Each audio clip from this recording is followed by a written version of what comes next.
Assalamualaikum warahmatullahi wabarakatuh. Our group will present our work entitled River Water Quality. Our group consists of 5 people, which is me, ZUHAIRI, AYMAN NAQIUDDIN, Ikmal, AYUNI, and lastly ZULHILMI. For the introduction, a change in a water flow chemical, physical, or biological health because of human activity is referred as water pollution. Sewage disposal, toxic contamination from heavy metals and pesticides, overdevelopment of the water age, runoff of agriculture and urbanization, and air pollution are just a few of the ways that people have impacted the quality of river water over time. It is possible to forecast how much time is needed to restore the rivers using mathematical model. We use the Great Lakes as model of our calculation. The Great Lakes, also known as the Great Lakes of North America, are a group of sizable freshwater lakes that are linked and are in the east of North America. There are 5 lakes, which is Superior, Michigan, Huron, Erie, and Ontario. The scope of study. Using the right mathematical models and their software implementation, the issue of decreasing pollution and increasing water quality may be resolved. To represent the pollution issue, algebraic equation, system of algebraic equation, ordinary differential equation, and partial differential equation, both linear and nonlinear, are utilized. The simultaneous method and a partial fraction were used to solve the problem. The objective of study.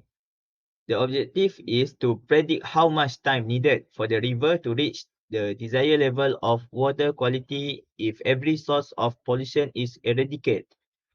Next is to solve the equation problem using computer software, which is Python, to plot the graph. The equation then calculated manually and use Python to visualize the data to observe the result.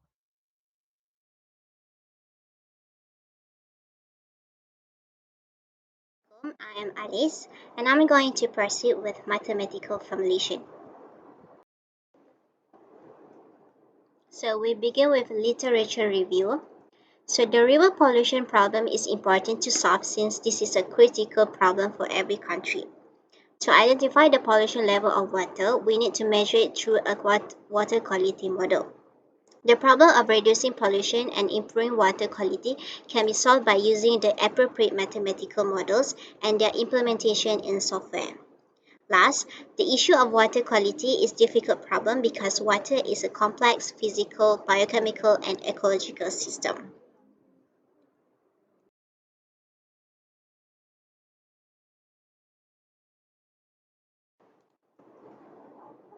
So I will briefly explain about this model. dm over dt, which is equal to negative km, k is equal to r over v. This model shows the first ordinary differential equation, dm over dt. From the model above, it shows that mt is the mass of the pollutant with respect to time, k equal to r over v, the proportionate flow rate in second, r, the water flow rate in cubic meter per second into and out of lake, while v, the volume in the cubic meters of water in the lake. Our second equation, the time taken t for the pollutant concentration to reduce to the target level, which is 30%. T, which is equal to negative 1 over k ln concentration target over c concentration at initial state, which is equal to 3 over 10.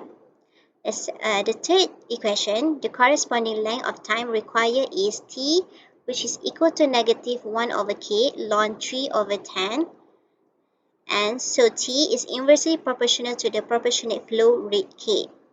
The equation above is to determine the time taken to reduce the pollutant in each lake to 30% from its initial state.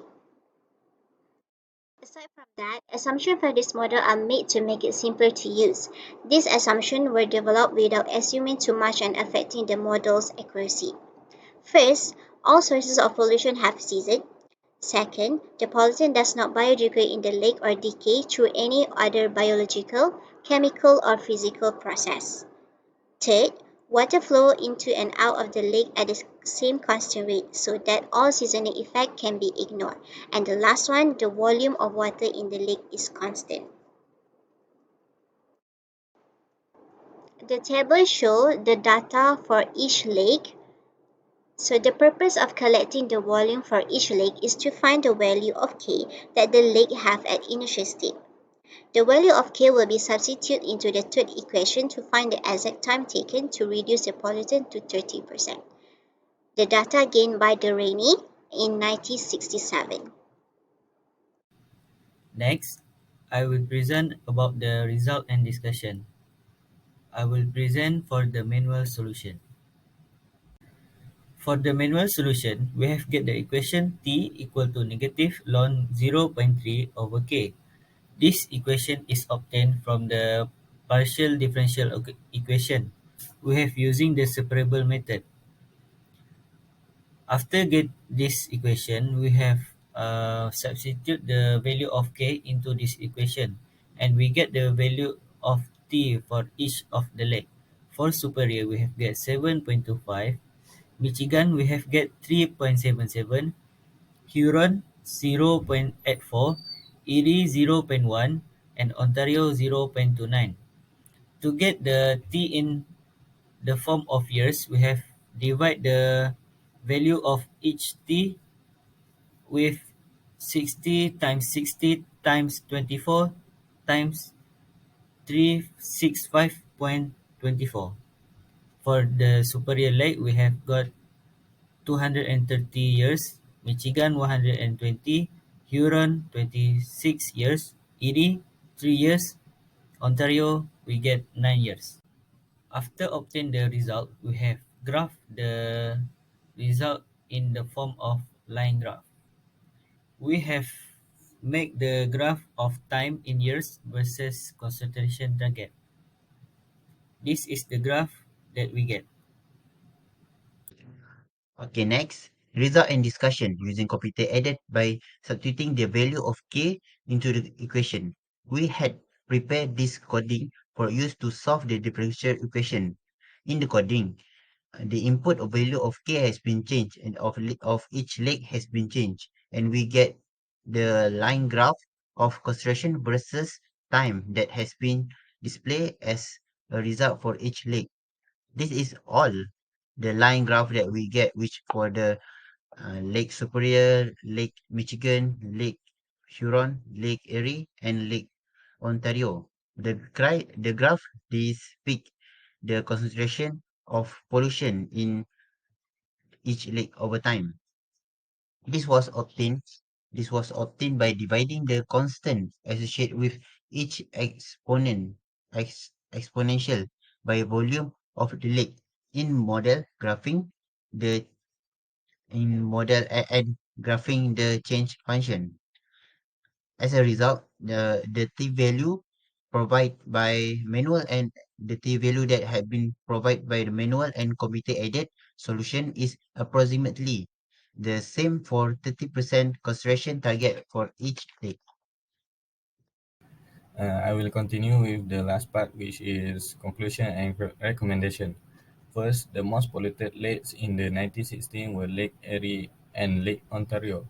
Both have relatively small volumes of water and fairly high water flow rates. Second, if significant amounts of pollution are allowed to enter Lake Superior or Lake Michigan, it will take hundreds of years for the lakes to recover. Next, it could be argued that the mathematical model is quite conservative in its estimations. Assume that all sources of pollution have stopped and that the pollutant is completely dispersed in the water.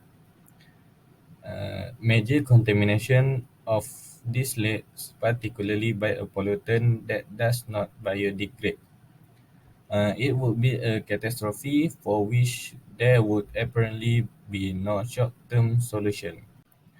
In recent years, there have been fish advisory warnings in place for many areas. For example, the Lake Michigan. People are advised not to eat fish from that lake because of the high level of toxic chemicals in them. Although these chemicals are present in small quantities in the lake, they tend to concentrate when moving up through the food chain, here leading to fish that accumulate significant quantities of pollutant chemical.